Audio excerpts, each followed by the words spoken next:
Two tyres on my bench last week. Same size, same fitting bay. One's 110 quid, the other's about 65. Same factory, same engineers, same test track in Germany, different sticker on the sidewall.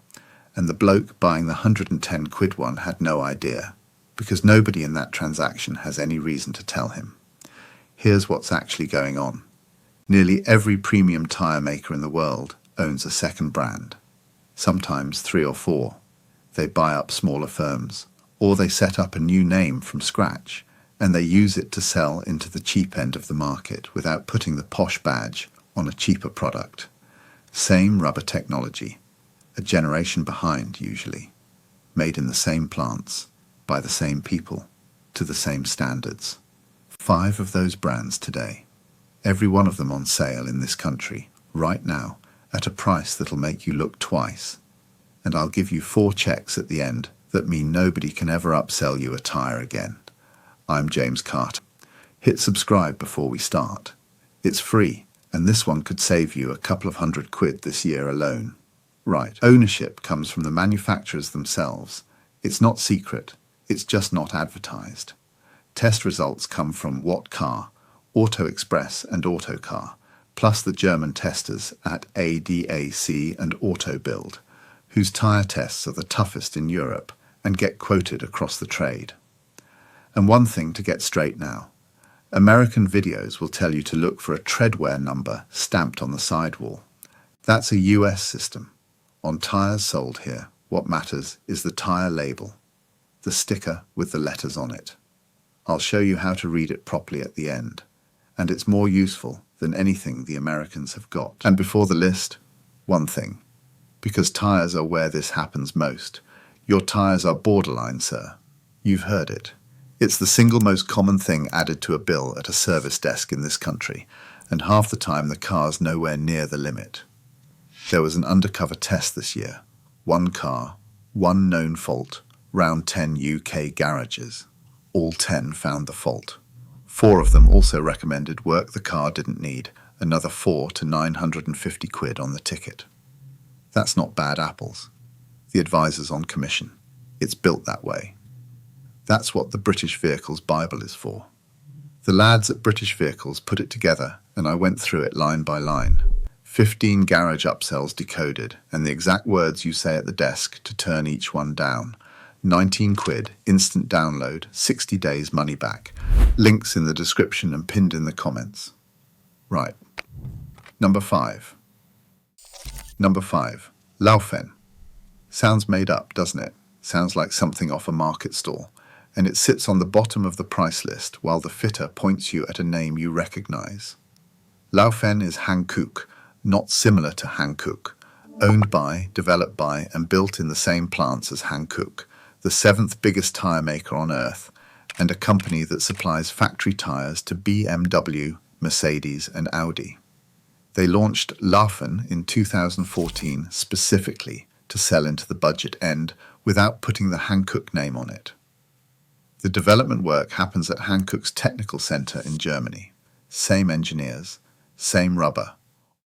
On a common family car size, you're typically looking at 30 to 40% less than the Hankook sitting directly above it on the same shelf. On a full set, that's real money. The difference between 4 tyres and 3. Is it identical to the premium Hankook? No. It's usually the previous generation compound and tread pattern. But previous generation Hankook is a long way better than a no-name tyre at the same price, and that's the comparison that actually matters when you're standing there with your card out. Number 4. Barum. Czech firm, been going since 1924, and most people in this country have never heard of it. Barum is owned by Continental, has been for decades, Continental being the German giant that makes some of the best tyres money can buy, and one of the largest tyre manufacturers in the world. Barum is where Continental technology goes when it's finished being expensive. The compounds and tread designs get developed for the premium Continental lines, the development cost gets paid off, and then a few years later, that engineering rolls downhill into Barum at a fraction of the price. That's not inferior. That's proven. Somebody else has already found the faults and fixed them. Where Barum earns its place is on a second car, a runaround, or anything doing modest mileage where you're not going to wear the tyre out before it ages out anyway. And it's a proper option if your car's on a size where premium tyres get silly. Number 3. Avon. And this one's ours. Avon has been making tyres in Melksham, in Wiltshire, since the 1880s. It's one of the oldest names in British motoring, and there's a good chance your dad or your granddad ran them. Avon was bought by Cooper, and in 2021, Goodyear bought Cooper for $2.5 billion. So Avon now sits inside Goodyear, one of the biggest 3 tyre makers in the world, alongside Michelin and Bridgestone. And Goodyear did the sensible thing. They kept the name running as a value brand instead of killing it. So what you get is a tyre backed by Goodyear's scale and Goodyear's research, still priced like the independent British firm it always was. Typically 15 to 25% under the equivalent Goodyear. Avon also has a proper motorsport heritage. They've made racing and classic tyres for decades, and they know things about wet grip that you only learn from doing it in Britain. This is the one a lot of independent fitters put on their own cars. Make of that what you will. Quick favour before the top 2, because that's where the real money is. If this is any use to you, give the like button a tap. Takes a second, and it puts this in front of somebody who's about to get talked into 4 premium tyres they didn't need. Cheers. Number 2. Kleber. French firm, started in 1911. Michelin took control of it back in the 80s, and it's been a Michelin brand ever since. Now here's the bit that ought to be on the poster, and isn't. Michelin's Cross Climate is one of the genuinely great tyres of the last 20 years. It's an all-season, properly grippy in the wet, works in the cold, doesn't need swapping in October, and for British weather, it's close to the perfect answer. It also costs what you'd expect a Michelin to cost. The Kleber Quadraxa is its sister. Same family, same thinking, same parent company doing the development. And it has been quietly climbing up all-season tyre tests for years, while everybody looks at the Michelin. For this country, that's the point. We don't have proper winters, and we don't have proper summers. We have 8 months of wet. An all-season tyre from Michelin's own stable, at a mid-range price, is one of the best value decisions you can make on a British car, and it saves you owning 2 sets and storing one in the garage. And number 1. Uniroyal. There's a bit of confusion about this one, and I want to clear it up. Because if you look it up, you'll find 2 different answers, and both are right. In America, Uniroyal is owned by Michelin. Here in Europe, Uniroyal has belonged to Continental since 1979. 2 separate companies running the same name in different parts of the world. So the American reviews you'll read are about a different tyre. The one you can buy here is a Continental product.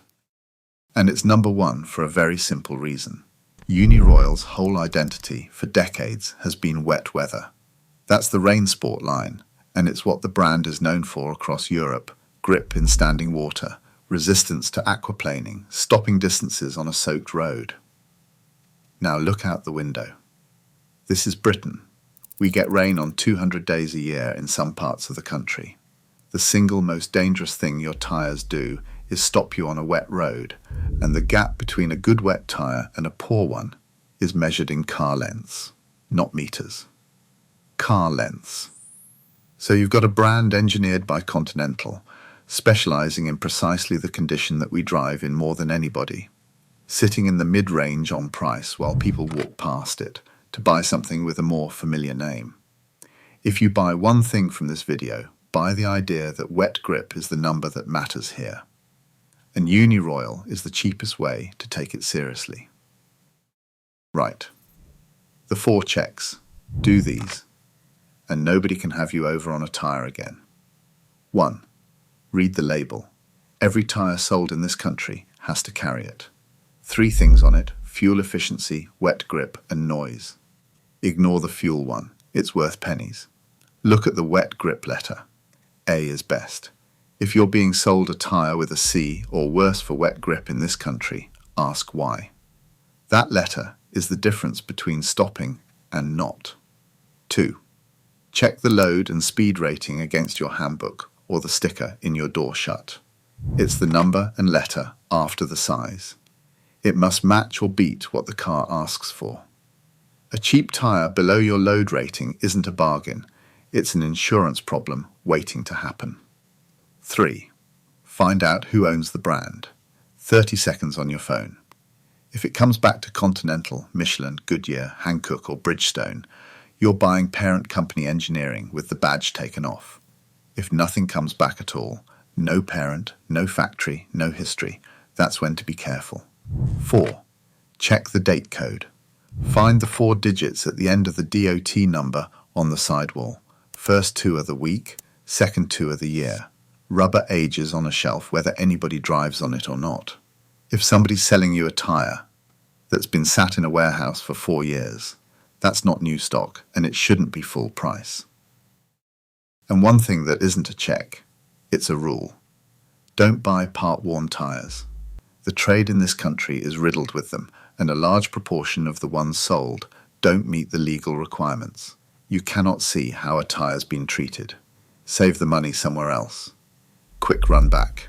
Laufenn is Hankook. Barum is Continental. Avon is British and sits under Goodyear. Kleber is Michelin. And the Quadraxa is the cross-climate's sister. And Uniroyal is Continental's wet weather specialist, which in this country is the only specialism that really counts. None of these are the cheapest tyres you can buy. That's deliberate. The bottom of the market is full of names with no parent and no history, and that's where saving 40 quid genuinely costs you. What these 5 are is the same engineering as the expensive stuff, 1 generation back without the badge. Right. Tell me in the comments what's on your car and how it's treated you, and if you've had a set of any of these, I especially want to know how they wore. Look after yourselves, look after your motors, and I'll see you next time. Buy with your head, not the badge.